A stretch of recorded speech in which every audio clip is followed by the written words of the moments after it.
The moment I understood what Dieter Vogel was saying about my grandson, I had to make a decision that would test every instinct I'd spent 40 years trying to keep quiet. The man was standing less than 10 feet from me, speaking in a language he assumed not a single person at that resort could follow, and he was laying out exactly how he planned to destroy the career of the most important young man in my life. I kept my face neutral. I picked up my coffee cup. I listened to every word. That's the thing about training. You don't forget it. Even after 3 decades of pulling wire and running conduit and spending your days with your hands inside junction boxes, the instincts stay sharp. They live in a place deeper than memory. My grandson had no idea the man shaking his hand and calling him one of our brightest was also, in the same breath, describing him in German as a problem to be eliminated before the quarter ended. My name is Walter, and I'm 70 years old. Most people who know me see a retired electrician from Binghamton, New York, a widower who keeps a vegetable garden in the summer, watches too much college football in the fall, and spends Sunday mornings in the third pew from the back at First Presbyterian. They know I'm the grandfather who drives 4 hours round trip to watch my grandson's company softball games. They know I make a respectable pot of chili and that I replaced every outlet in my neighbor Donna's house for free after her husband passed. What they don't know is what I did before the electrical work. From 1974 to 1989, I served in the United States Army as a signal intelligence analyst and linguist. I was stationed primarily in West Germany, first at a base outside Frankfurt, then at a facility near the East German border that I still don't discuss in specific terms, even now. I speak German the way a Berliner speaks it, with the rhythm and the idiom and the particular cadence that textbooks don't teach you. I also speak Russian, though that's a longer story. Those 15 years gave me skills I never particularly advertised and never particularly forgot. When I came home, my wife, Eleanor, was waiting. We'd been married just before my first deployment, young and certain the way only people in their early 20s can be. She'd spent my years overseas, raising our son on her own, working as a school librarian, writing me letters that I kept in a shoebox that I still have in the closet. When I came back for good, I wanted a life that was quiet and solid and entirely ordinary. Electrical work gave me that. You show up, you do the job correctly. You go home. Nobody asks what you used to do. Eleanor passed 5 years ago. Ovarian cancer, 14 months from diagnosis to the end. I sat by her bed every night in those last weeks, and we talked about everything we hadn't gotten around to talking about in 46 years of marriage. I told her things about the work overseas that I'd never told anyone. She held my hand and listened and said, "Walter, I always knew there was more to you than you let on." Then she laughed, which made me cry, which made her laugh harder, and that was Eleanor. My grandson Marcus is 26. He has his grandmother's eyes and his father's stubbornness and a mind for systems engineering that genuinely impresses me. And I'm not a man who impresses easily. He's been with Meridian Technical Solutions for 3 years now, working in their infrastructure division, building out data architecture for mid-sized manufacturing clients. It's the kind of work I don't entirely understand, but I nod along to convincingly, which he appreciates. About 8 months ago, Meridian brought in a new Senior Vice President of Business Development, Dieter Vogel, transferred from their European operations. German-born, educated at the University of Munich and later at Northwestern, 52 years old, the kind of handsome that comes from money and attention. Marcus called me the night after Vogel's first all-hands meeting, excited in a way I hadn't heard from him in a while.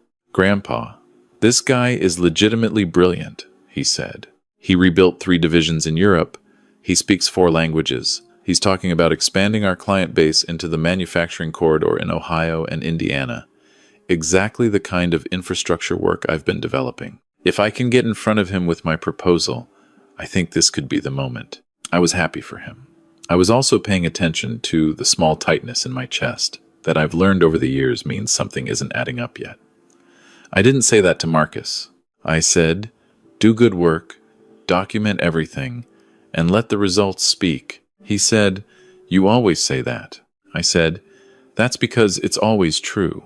6 weeks later, he called again, less excited this time.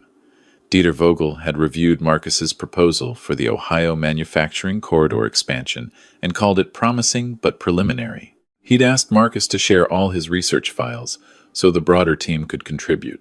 Marcus had done it, because Marcus is trusting and hardworking and genuinely believes that good work gets rewarded.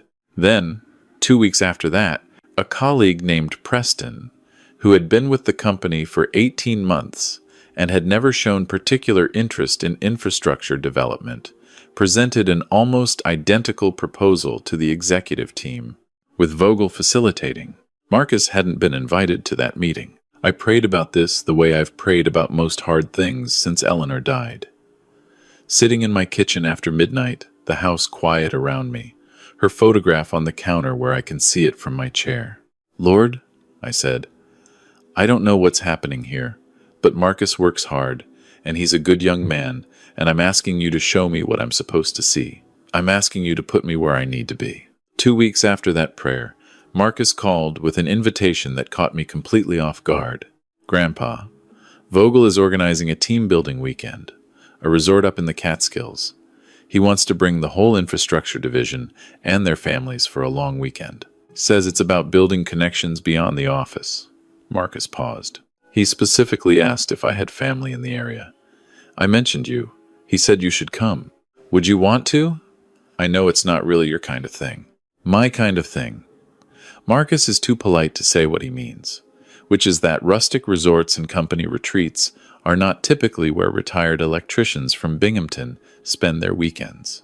But this was my grandson asking, and something I'll call it the same instinct that used to keep me alive in facilities near the East German border told me clearly, you need to be in that room. Book me a room, I told him. I'll be there. The resort was 2 hours from my house, a converted estate in the hills outside Woodstock. The kind of place with stone fireplaces and exposed timber, and a dining room that looks like a painting of what a dining room should look like. Marcus met me in the parking lot when I arrived Friday evening, hugged me, and said I looked good. I told him he looked tired. He said he'd been working 60-hour weeks trying to rebuild his proposal after Preston's presentation had incorporated most of his original data. How are you holding up? I asked. Honestly, I'm frustrated, but Vogel keeps telling me my time is coming, that he sees real potential in me, that this weekend is going to be a chance for me to show the whole leadership team what I'm capable of. He shook his head slightly. I want to believe him. I looked at my grandson's face, 26 years old, still carrying enough optimism to hope that the man taking credit for his work was doing it accidentally. Keep believing in your work, I said, carefully. Just keep copies of everything. Every email, every draft, every timestamp. The first evening was pleasant enough on the surface. About 20 people around a long table in the main dining room.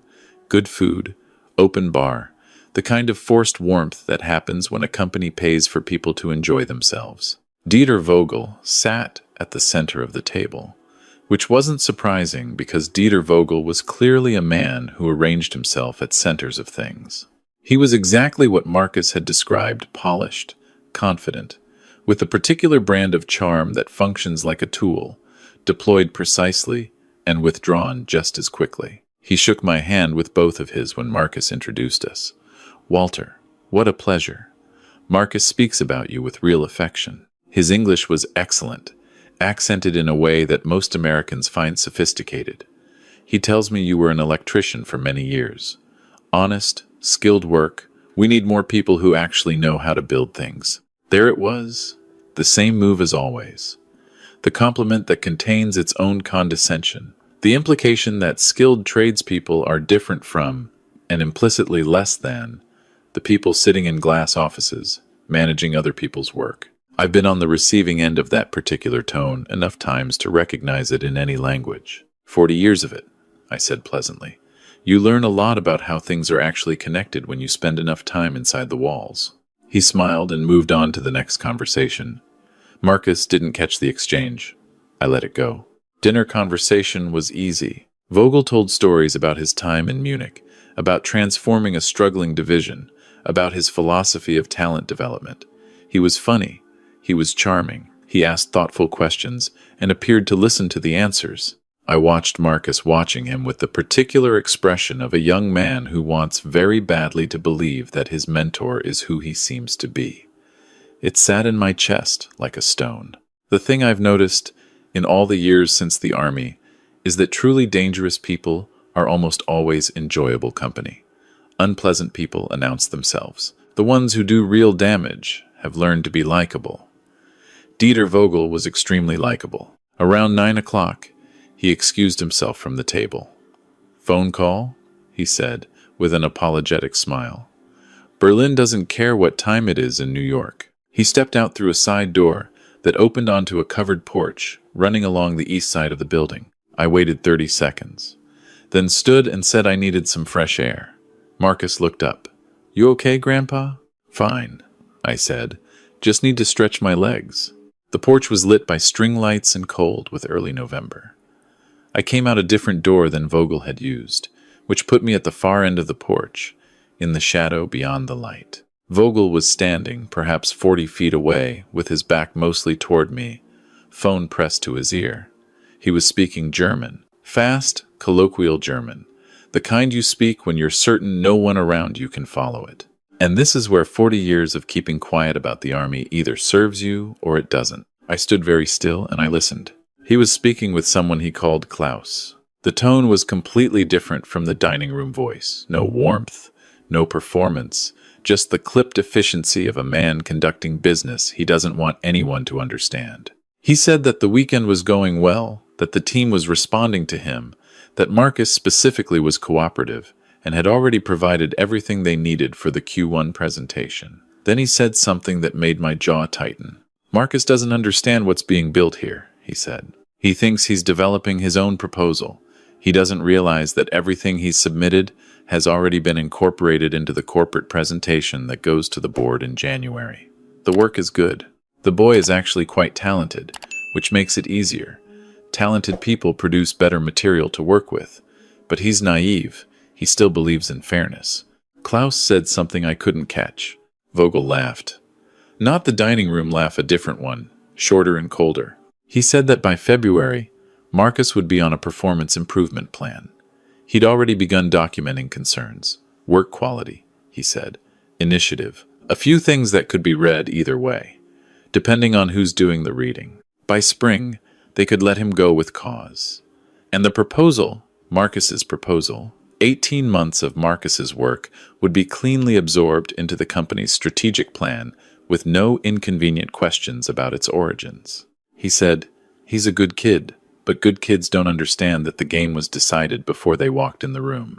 Then he switched topics entirely and began discussing a client meeting in Cincinnati. I pressed myself against the wall in the dark and breathed steadily and thought about Eleanor, about the shoebox of letters, about 15 years of training myself not to react to information until I'd had time to process it properly.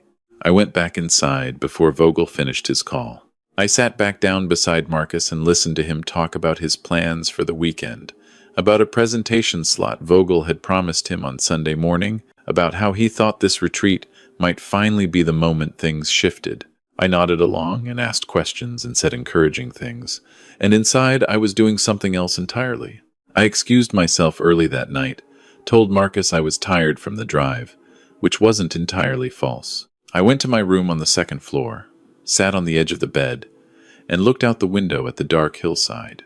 Eleanor always said I was too quiet in moments of crisis, that I went somewhere inside myself that she couldn't reach until I came back out with a decision already made. She wasn't wrong. It was a quality that served me well overseas and drove her fairly crazy at home. I prayed for a long time that night. Not the short asking prayers, the real kind, where you sit with it and wait. Lord, you put me on that porch at that exact moment. You had me here this weekend. I know what I heard and I know what it means. I'm asking for clarity about what you want me to do with it. I'm asking for wisdom, because anger doesn't help Marcus. Justice does. I sat in the quiet of that room and slowly, the same way it always used to happen when I was working through a problem overseas, the shape of a plan began to emerge. I had heard the call, but I hadn't recorded it. That was the piece that was missing. What I had was testimony, an old man's word against a senior vice president with a spotless record and the company's confidence.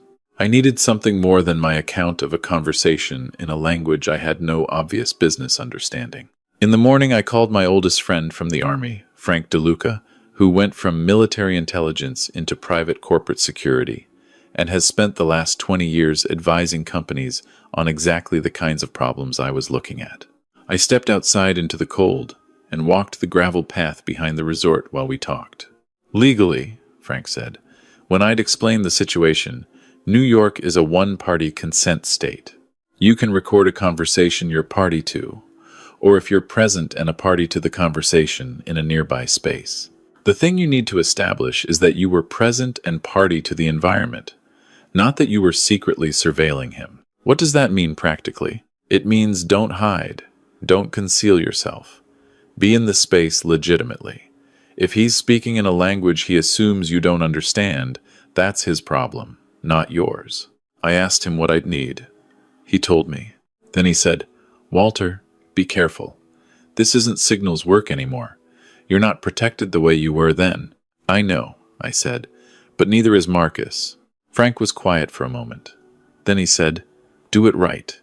Get clean evidence. Go straight to the top. And don't give them a reason to make it about you instead of him." The recording device Frank described was available at a small electronics store 40 minutes from the resort. I told Marcus I wanted to drive into town for the morning, see a little of the area. He offered to come. I told him I'd enjoy the solo time and to focus on preparing his Sunday presentation. He looked grateful and guilty at the same time, the way good young people do when they're being helped by someone older and don't want to impose. I drove to the store, purchased what I needed, and drove back. I had it charged and tested by noon. Saturday afternoon, the retreat schedule included a group activity, a guided hike through the property's back acreage. Most of the team went. I declined, told Marcus my knees weren't up to the terrain, which is true enough that it wasn't a lie.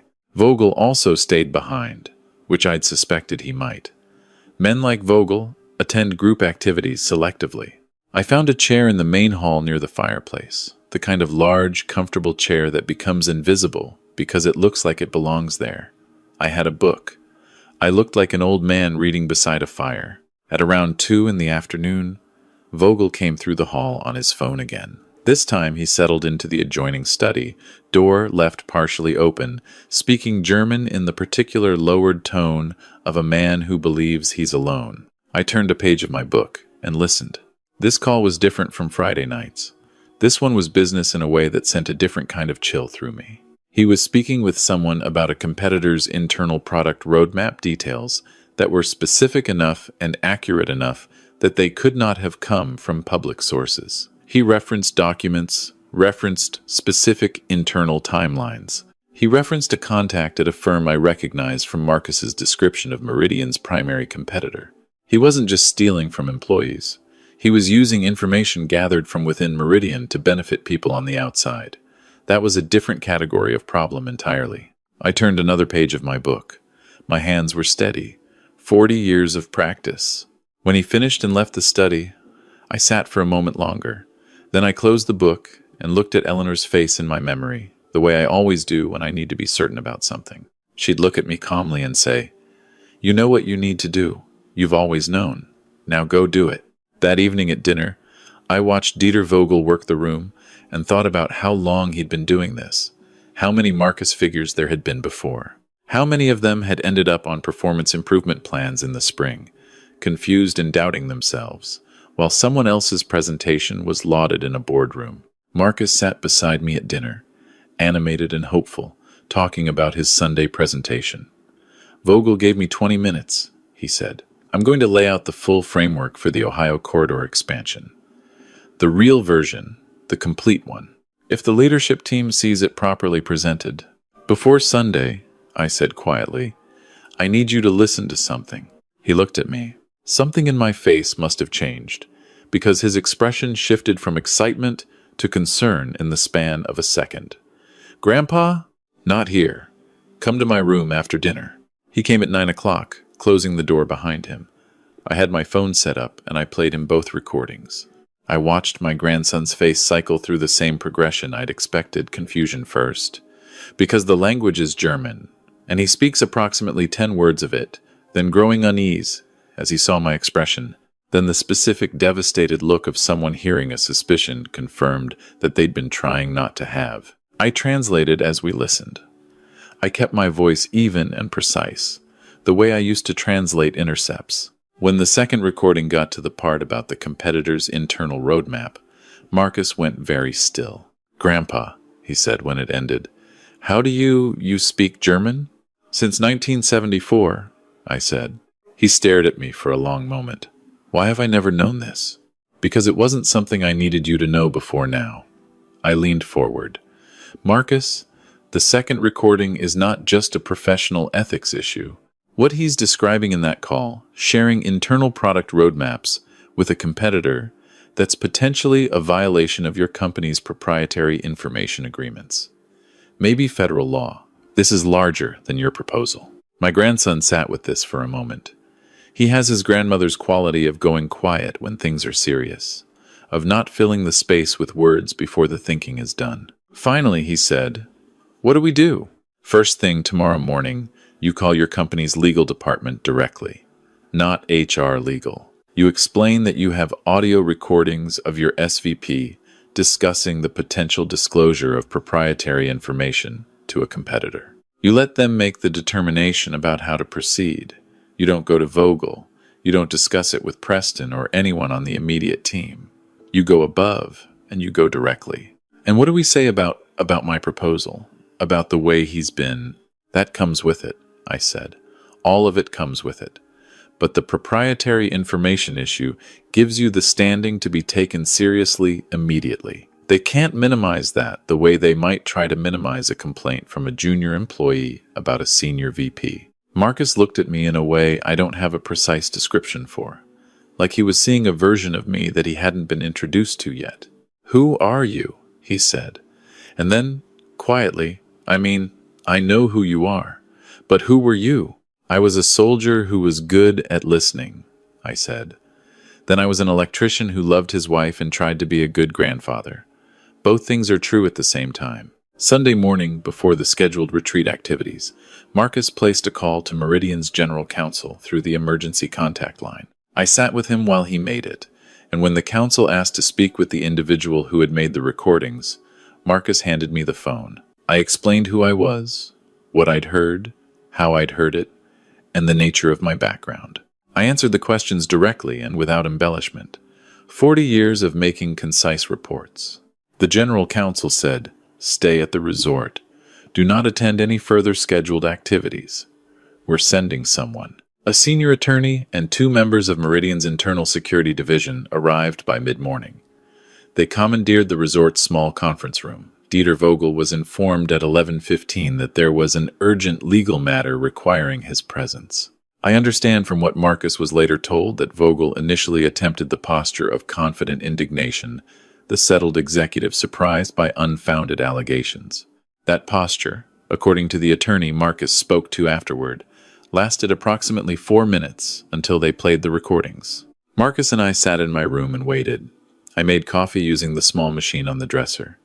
We talked about Eleanor, which was Marcus's idea. He asked me to tell him again about how she and I had met, the story he'd heard probably 30 times, and I told it again, and he listened the same way he listened as a small boy, with complete attention. That's one of the gifts Marcus has always had. He knows that the point of a story isn't always the information. Sometimes it's the telling. At 2 in the afternoon, Marcus received a call asking us both to come to the conference room. Around the table sat the attorney, the 2 security staff, and Meridian's chief operating officer, who had driven up from the city. Dieter Vogel was not in the room. I learned later that he had been escorted off the property by mid-morning, that his office had been secured, and that an investigation had already been initiated into the competitor contact he'd referenced in the second recording. His employment was terminated effective immediately, pending what the COO described as a more complete examination of his conduct. The COO, a sharp and direct woman named Margaret Reeves, looked at Marcus first. She said that Meridian owed him an apology and a debt. That the work attributed to Preston and presented to the executive team in October had been traced through document metadata and Marcus's archived drafts, clearly to Marcus's authorship. That this work would be properly credited, that the proposal would be advanced with Marcus leading it, and that his position was being elevated to senior infrastructure analyst, effective at the start of the next quarter, with the corresponding compensation adjustment. Marcus said thank you in a voice that was steady but thin, the way voices get when you've been holding something for a long time and someone finally lets you put it down. Then Margaret Reeves looked at me. "Mr. Walter," she said, "I'd like to understand more about your background if you're willing to share it." So I told them. The Army, the assignments in Germany, the intelligence work, the languages. I told it the same way I've always told the things I'm allowed to tell directly, without drama, leaving out the parts that still aren't mine to discuss. I told them I'd come to the resort because my grandson asked me, and because something told me I should be there. Margaret Reeves was quiet for a moment after I finished. Then she said, "Mr. Vogel made a fundamental error in judgment. He looked at you and made a decision about who you were and what you were capable of based on what you had chosen to do with the years since your service. He paid for that error." She paused. "On behalf of this company, I want to say that we are grateful for what you did this weekend.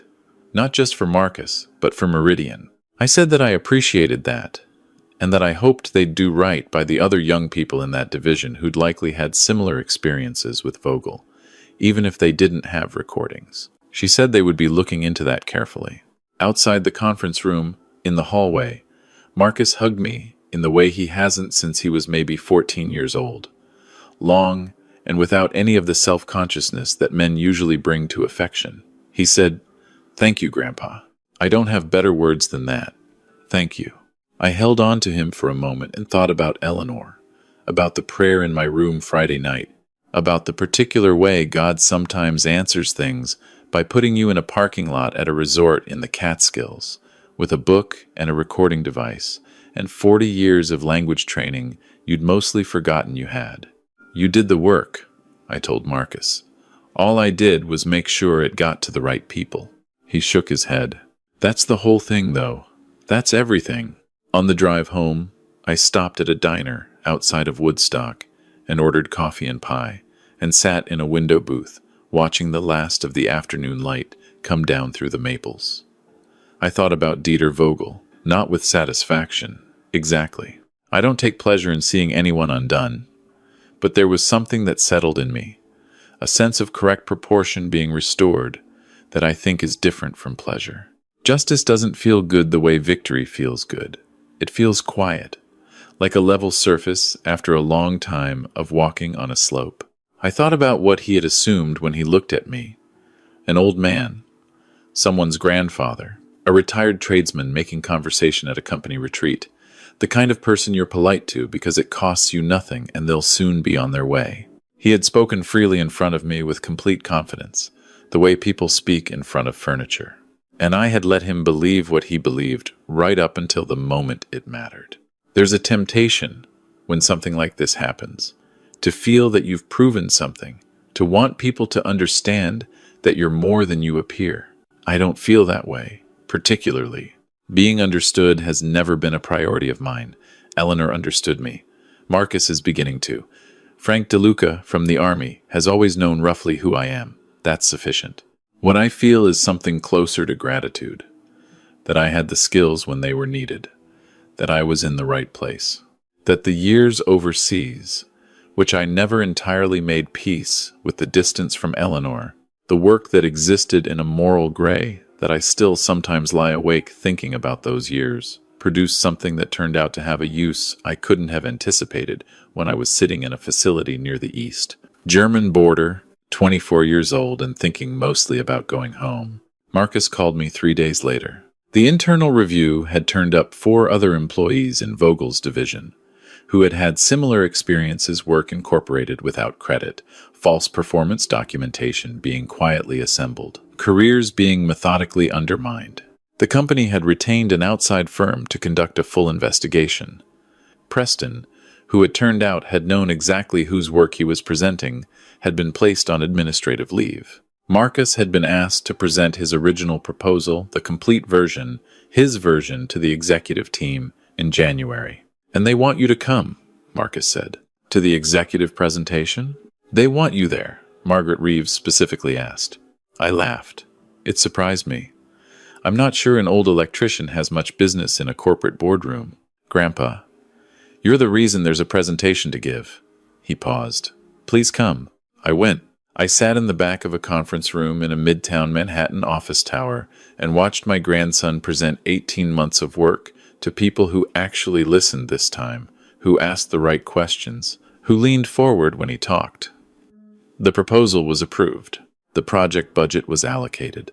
Marcus will lead the Ohio Manufacturing Corridor expansion, which is projected to be one of the company's highest value infrastructure initiatives over the next 3 years. After the meeting, Margaret Reeves found me near the elevators. She shook my hand and said, "I meant what I said at the resort. We're grateful." I told her to take care of the other young people in that division. She said they were working on it. I believed her. I'm back in Binghamton now. The garden is put to bed for the winter. The football season is winding down, and Marcus comes up twice a month on weekends and eats my chili and argues with me about whether his team has any chance in the playoffs, which they don't, but I let him believe what he believes. He brought his girlfriend last time, a bright young woman from Buffalo who laughed at all the right moments and helped with the dishes without being asked. Eleanor would have approved. I think sometimes about what I would tell a younger version of myself, if that were possible. The 24-year-old in the facility near the East German border who was beginning to understand that skills can carry a cost, that the things you learn to do in service of something larger don't leave you when the service ends. I think I would tell him that the weight of it doesn't disappear, but it does, eventually, find a purpose. That the years of learning to sit still and listen and not react, the years of carrying knowledge quietly and waiting for the moment when it becomes useful, those years don't go to waste. They accumulate somewhere you can't always see, until a weekend in the Catskills when your grandson needs you to be more than his grandfather for a few days. I also speak Russian. I've mentioned that. And enough Arabic to follow the broad shape of a conversation. And some Polish, though it's rusty now. I keep them all exercised with books from the library and an occasional foreign film that I pause and rewind more often than most people would find comfortable. You never know. That's the truth of it. And it's not a lesson I'm delivering, it's just what experience looks like when you're finally old enough to see the whole of it. My neighbor Donna asked me last week what I'd been up to. I said, "Not much. Watched a little football. Drove down to the city to see Marcus. Ate some good pie in Woodstock on the way home." She said, "You're always so quiet, Walter. I never know what's going on in that head of yours." I smiled and said I was just an old retired electrician. Not much to report. She laughed and went back to her yard, and I went back to mine, and the November sky stretched out gray and wide over the rooftops of Binghamton, and somewhere in the city Marcus was at his desk, working on a project that has his name on it, and Eleanor's picture is on the mantel where I can see it from my chair, and I would not trade a single one of the years that made me exactly who I was on that porch, in the dark, listening to a man who had made the oldest and most expensive mistake in the book. He looked at something quiet and decided it was empty. He was wrong.